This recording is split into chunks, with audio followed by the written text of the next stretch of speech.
2024 లేదా 25లో డిగ్రీ లేదా బీటెక్ చదివారా? సాఫ్ట్‌వేర్ జాబ్ కోసం ఎదురు చూస్తున్నారా? అయితే కోడ్ జ్ఞాన్ 100 డేస్ కోర్సులో చేరండి, జాబ్ సాధించండి. నమస్కారం సార్. నమస్తే అండి శ్రీ గారు. పెద్దవాళ్ళు ఎవరైతే ఉంటారో వాళ్ళకున్న ఆస్తిని పిల్లలకి, వాళ్ళ కుటుంబ సభ్యులు ఎవరైతే వాళ్ళని చూసుకుంటారో గిఫ్ట్ రూపకంగా ఆ ప్రాపర్టీని ఇవ్వాలి అని అనుకుంటారు. కానీ తీరా ఇచ్చిన తర్వాత సీన్ మొత్తం రివర్స్ అయిపోతుంది అని చెప్పొచ్చు. అలాంటి సందర్భాల్లో వాళ్ళకి అనిపిస్తూ ఉంటుంది, ఏదైతే మనం ఆస్తి ఇచ్చామో అది మళ్ళీ మనం తిరిగి తీసుకునే ఆప్షన్ ఉంటే బాగుండు అని అనుకుంటూ ఉంటారు. సో అలాంటి సందర్భాల్లో గిఫ్ట్ డీడ్ రూపకంగా ఇచ్చిన ఆస్తిని క్యాన్సిల్ చేసుకోవచ్చు అంటారా? రీసెంట్గా నా దగ్గరికి ఒక 74 ఏళ్ళ ఒక వృద్ధుడు రావడం జరిగింది. మాట్లాడి, సార్ నేను ఒక 10 ఇయర్స్ బ్యాకే మా పిల్లలకి, మా కొడుకుకి నేను ఈ ప్రాపర్టీ రాసి ఇచ్చేసాను, ఆ ప్రాపర్టీని నేను మరలా వెనక్కి తీసుకోవచ్చా అని అతను అడిగిన ప్రశ్న. నేను ఆ గిఫ్ట్ డీడ్ని పూర్తిగా చదివిన తర్వాత నాకు అర్థమైంది, ఆ గిఫ్ట్ డీడ్ని ఎట్టి పరిస్థితుల్లో కూడా వెనక్కి తీసుకోలేని పరిస్థితి ఉంటుంది. ఎందుకు సార్? చాలా సందర్భాల్లో ఈ పెద్దవాళ్ళు ఏం చేస్తారంటే, డాక్యుమెంట్ రాసుకునేటప్పుడు దగ్గరలో ఉన్న డాక్యుమెంట్ రైటర్ని కానీ, లేకపోతే ఆన్లైన్లో దొరికినటువంటి ఏదో ఒక ఫార్మాట్స్ని కానీ డౌన్లోడ్ చేసుకొని గిఫ్ట్ డీడ్ని రాస్తూ ఉంటారు. గుర్తుపెట్టుకోండి, ఎవరైతే సీనియర్ సిటిజన్స్ పెద్దవాళ్ళు ఉంటారో, మీ పిల్లలంటే మీ మీద, వాళ్ళ మీద మీకు ప్రేమానురాగాలు ఉండడం తప్పులేదు. కానీ ఒక డాక్యుమెంట్, ఒక అసెట్ మీరు వాళ్ళకి ఇచ్చేటప్పుడు బ్లైండ్గా ప్రేమతోటి ఆప్యాయత అనురాగం ఉందని చెప్పి బ్లైండ్గా ఇచ్చే ప్రయత్నం మాత్రం దయచేసి దాన్ని స్వస్తి చెప్పండి, దాన్ని స్టాప్ చేసుకోండి. మీకు ఉండొచ్చు ప్రేమ, మీకు ప్రేమ ఉండడంలో తప్పు లేదు. కానీ ఆ రాసుకునేటప్పుడు డాక్యుమెంట్ని మీరు జాగ్రత్తగా రాయకపోతే మీరే భారీ మూల్యాన్ని చెల్లించుకునే ప్రయత్నం ఉంటుంది. ఎందుకు అంటే, ఒకసారి గిఫ్ట్ డీడ్ని కానీ పెద్దవారి పేరు మీదుగా రాసిన తర్వాత ఆ డాక్యుమెంట్ని వెనక్కి తీసుకోవడం చాలా సందర్భాల్లో కష్టం.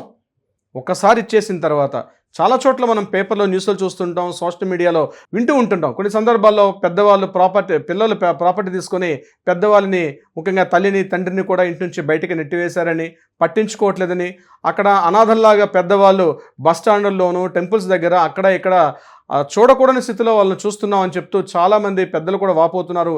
దీని మీద ప్రతిరోజు ఒక రకమైన కేసులు వస్తూనే ఉంటాయి.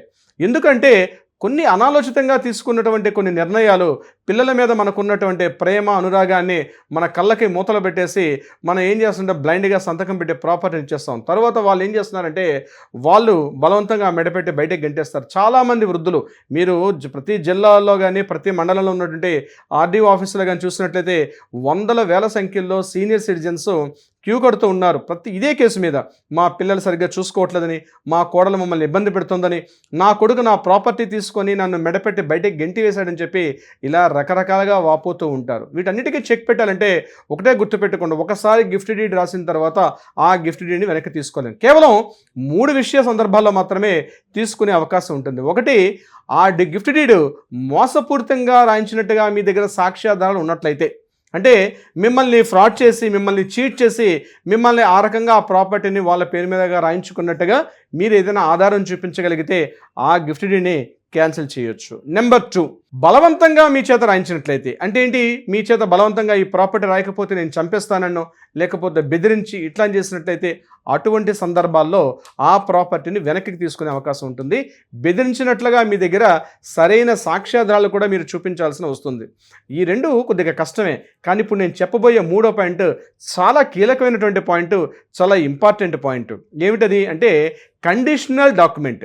కండిషనల్ డాక్యుమెంట్ అంటే, మీరు రాసుకున్నటువంటి డాక్యుమెంట్ ఏదైతే ఉంటుందో ఆ డాక్యుమెంట్లో స్పష్టంగా, క్లియర్గా, డీటెయిల్గా నన్ను అవసాన దశలో, నన్ను చివరి కాలంలో, నన్ను వృద్ధాప్య దశలో నా యొక్క ఆరోగ్యం విషయంలోనూ, నా యొక్క హెల్త్ విషయంలో కానీ, నా యొక్క ఫుడ్ అండ్ షెల్టర్ విషయంలో కూడా క్లియర్గా నన్ను మెయింటైన్ చేసుకుంటేనే ఈ ప్రాపర్టీ నీకు ఇస్తున్నాను, లేకపోతే ఈ ప్రాపర్టీని ఎప్పటికైనా నేను వెనకకి తీసుకునే అధికారం నాకు ఉందని మీరు ఒక క్లాస్ కానీ మెన్షన్ చేసుకోగలిగితే, ఆ డాక్యుమెంట్ మీరు తీసుకొని కోర్టులో సబ్మిట్ చేస్తే ఇమ్మీడియట్గా ఆ ప్రాపర్టీ మరలా మీకు వెనక్కి వచ్చే అవకాశం ఉంటుంది.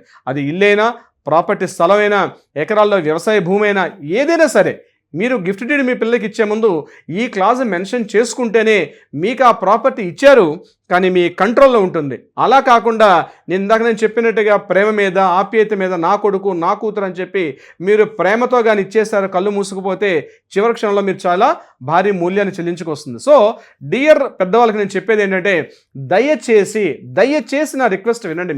మీరు ఒక డాక్యుమెంట్ రాసుకునేటప్పుడు ఒక అనుభవజ్ఞుడిని, ఒక అడ్వకేట్ని సంప్రదించండి. ఆయనకి కొంత ఫీజు చెల్లించండి. ఎందుకంటే మీతో పాటు టైం స్పెండ్ చేస్తాడు ఆయన, మీ వివరాలన్నీ తెలుసుకుంటాడు ఆయన, గంటల సేపు మీతో పాటు స్పెండ్ చేస్తాడు. ఏది మంచిదో ఎలా చేస్తే బాగుంటుందో మీకు ఒక గైడెన్స్ ఇచ్చే ప్రయత్నం చేస్తారు. తద్వారా మీరు ఆ డాక్యుమెంట్ రాసుకోగలిగితే మీరు భవిష్యత్తులో ఆ డాక్యుమెంట్ని మరలా మీరు వెనక్కి తీసుకునే అవకాశం ఉంటుంది. మీ పిల్లలే కానీ పెళ్ళైన తర్వాత మీ పిల్లలు కాకుండా దూరం అయ్యే సందర్భాలు అనేక కేసులు, వందల వేల కేసులు నేను చూస్తున్నాను. కాబట్టి డాక్యుమెంట్ రిటర్న్ మాత్రం చాలా చాలా మోస్ట్ ఇంపార్టెంట్. ఈ కండిషనల్ ఏదైతే గిఫ్ట్ డీడ్ మీరు రాసుకుంటారో తప్పనిసరిగా వెనక్కి తీసుకునే అవకాశం వస్తుంది సిరి గారు. So this the most important. Until unless ఒకసారి గిఫ్ట్ డీడ్ మీరు రాసిన తర్వాత ఆ డాక్యుమెంట్ని క్యాన్సిల్ చేయడం అనేది చాలా ఇబ్బందికరంగా ఉంటుంది.